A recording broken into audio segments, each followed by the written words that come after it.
गेल्या काही दिवसांमध्ये औरंगजेबाची कबर हटवण्याची मागणी केली जाते, त्यावरून अनेक मतमतांतर समोर येत आहेत। मात्र मनसेचे अध्यक्ष राज ठाकरे यांनी या संदर्भात एक वेगळीच भूमिका मांडत सरकारला एक सल्ला दिलाय। त्यानंतर आता मनसेचे नेते सक्रिय झालेले आहेत। पाहुयात नेमकं घडलंय काय।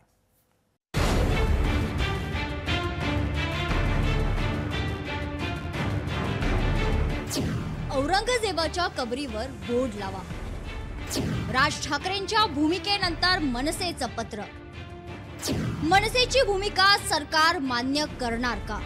कबर आहे ना जी सजवलेली काढून टाका, कबर नुसती दिसली पाहिजे आणि तिथे एक मोठा बोर्ड लावा, आम्हा मराठ्यांना संपवायला आलेला औरंगजेब इथे आम्ही गाडला गेला।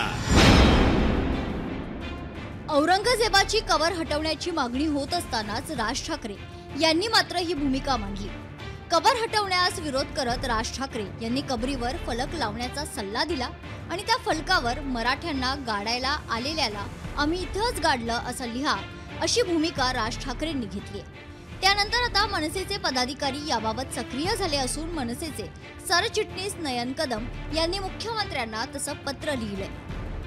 हा औरंग्या आपल्या मराठ्यांना, महाराष्ट्राला, देशाला, हिंदुस्थानला संपवायला आला होता। तो संपवू शकला नाही आणि तो इथेच गाडला गेला।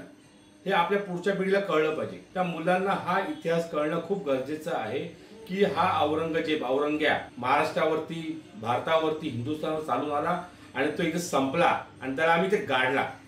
ही विनंती आहे मुख्यमंत्र्यांना।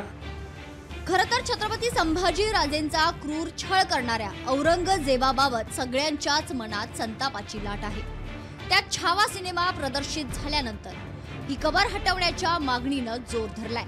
त्यावरून आंदोलनं झाली आणि नागपुरात तर हिंसाचारही झाला। त्यावर आता राज ठाकरेंनी ही कबर हटवण्यास विरोध करत नवी भूमिका मांडली आहे। त्यावर आता सरकार काय निर्णय घेतं हे पाहणं महत्त्वाचं ठरणार आहे। ब्युरो रिपोर्ट, लोकशाही मराठी। लोकशाही मराठी ऐका, पहा, जागरूक रहा।